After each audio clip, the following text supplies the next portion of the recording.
Hi everyone, we're Travel with Johnny and Will, and today we're going to give you a tour and review of the Apex Hotel Waterloo Place in Edinburgh. So it's really close to Edinburgh Waverley train station, Princess Street, and also the tram line. So we've stayed here now for 3 nights.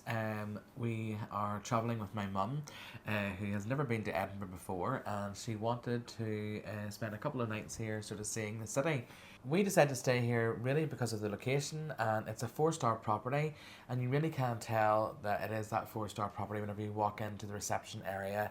There is little sofas in that, which was super handy because even though we got a taxi here, Mum just wanted to sit while we were getting checked in.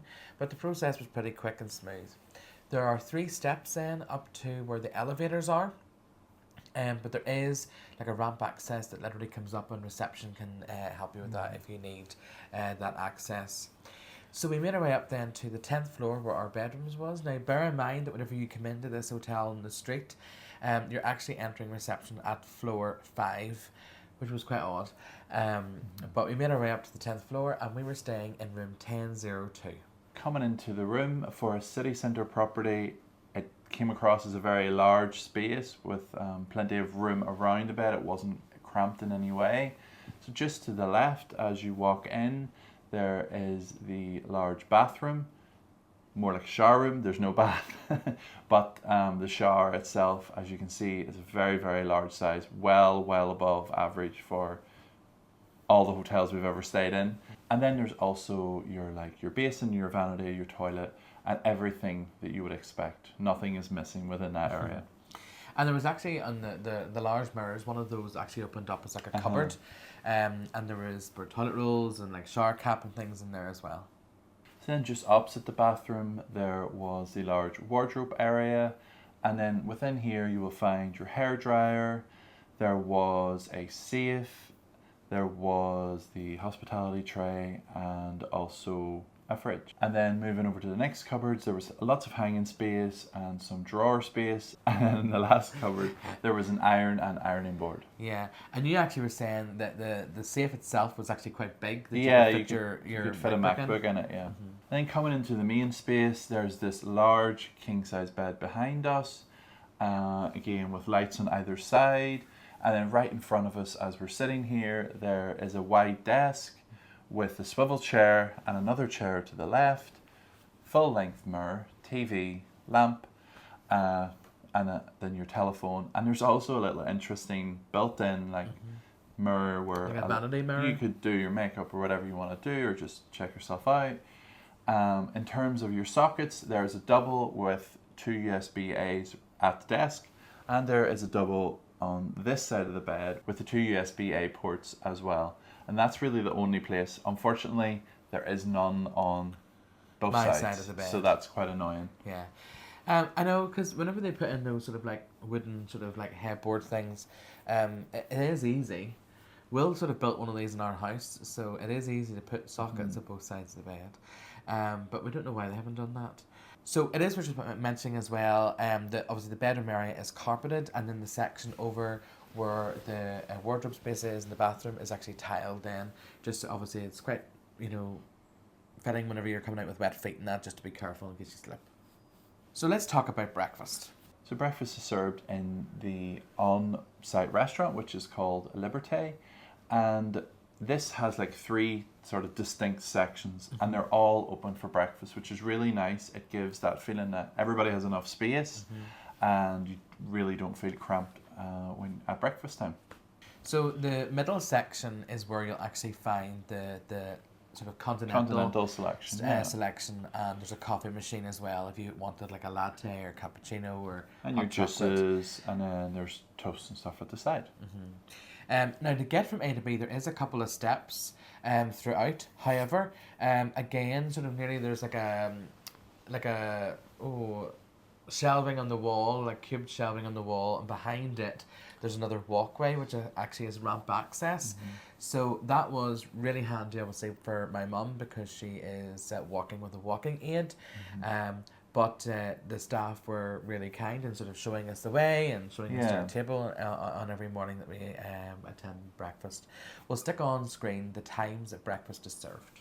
So the way breakfast works is obviously with the continental selection, that's all self-service. And then you'll also be handed a menu and you'll be seated at a table, and then you'll be asked if you would like a hot food option. In addition to this, you will get your tea served if you want that as well. So here is a look at the menu for breakfast. Let us know what you would pick. So we have to say that breakfast was a bit of a delight, actually. On 2 of the mornings, I had the Scottish breakfast without the haggis. I don't think I would be a fan. Just knowing what it is, I don't think I'd be a fan of it.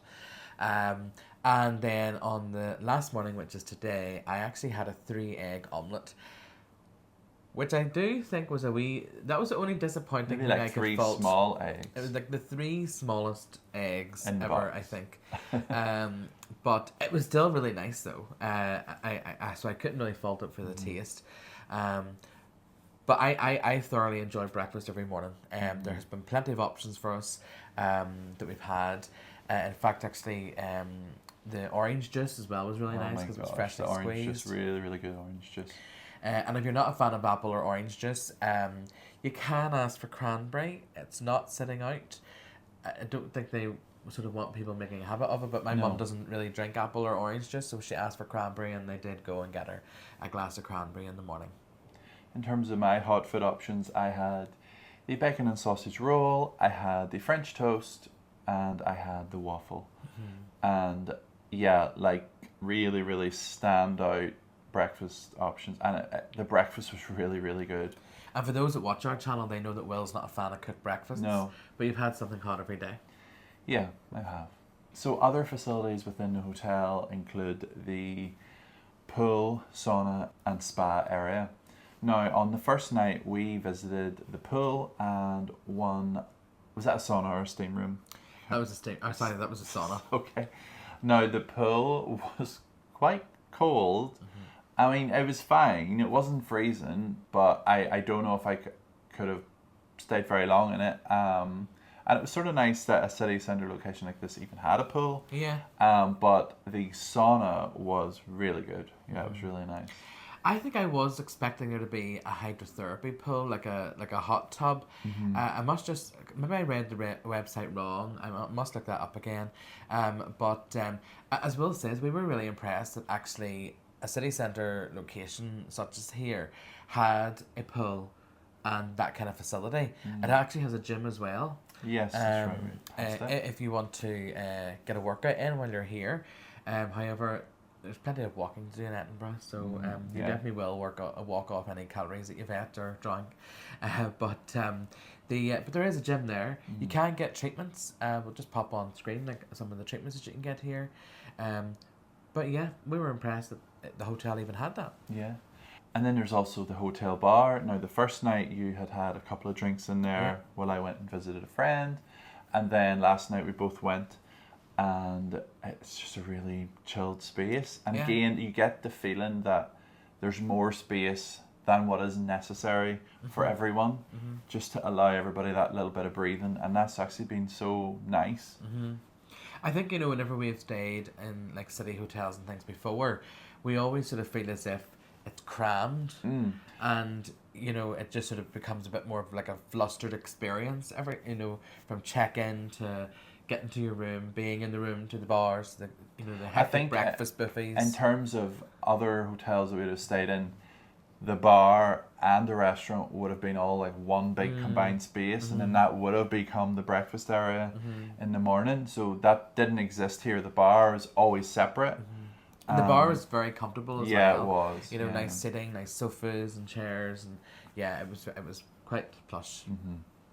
So moving on to like our final thoughts about the whole experience. In terms of the room, there's really nothing but positive things that I could say about it.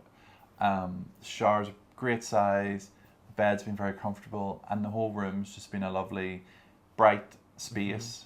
With a lot of space being the main thing. The only thing I could fault about it is probably that there wasn't a socket on that side of the bed. That is the only thing. And in the shower, sometimes like the wee bit. Oh yes, next to the toilet. But yeah, apart from that, that's it. Yeah. In terms of like service and Oh. quality, we will obviously put on screen the price we paid for 3 nights, because off the top of my head I can't remember, but it was 3 nights obviously including our breakfast. However, in terms of the service, I feel that there's always been an abundance of Oh, staff. They really don't want you to wait long on, you know, things, whether it's breakfast or drinks in the bar. It is just that it is a nice touch that they have, and the staff have been really friendly. Other little things, just, you know, like in terms of like the elevators, whenever you come out of the elevators, there's seating. So again, there is 2 lifts here, but on one occasion we had to sort of wait for a few minutes, so Mum was able to sit and wait. So we thought like that was quite useful, you know, again for people maybe that can't stand for longer periods. Not that we were waiting that long, but it's just nice to have. And each morning we've had the room sort of serviced, so we put the little door hanger out just to service the room. So I don't think we could really find much fault. Like, I would definitely stay here again. Yeah, I think when you're sitting somewhere and you can always see a member of staff, there's never a worry that you can't get something, or anything that you need could never be fulfilled, because there's always someone there. Yeah. Especially at breakfast time, we found that it was just really nice to never have to miss out on something. And even last night when we were in the bar, they came around to you. They didn't want you to be at the bar getting your own drink. They wanted to serve you, and that's just made the whole thing really nice. And don't get me wrong, like, we have stayed in sort of cities and that before, in budget hotels, which serves the purpose if all you're doing is really sitting there and laying your head. But I think for us, we came obviously with my mum. It was a different kind of break for us. Yeah. We were out nearly all day, so whenever we did come back to the hotel in the evening, we just wanted to chill and have somewhere nice that we could sort of relax. So yes, I think we would definitely come back and stay at the Apex Edinburgh Waterloo Place. Yeah, I would definitely recommend it. So if you've liked this video and you found it useful, please consider giving us a thumbs up down below, and click subscribe, ring the bell if you haven't, so that you don't miss out on our next video. Thank you so much for watching. Bye. Bye.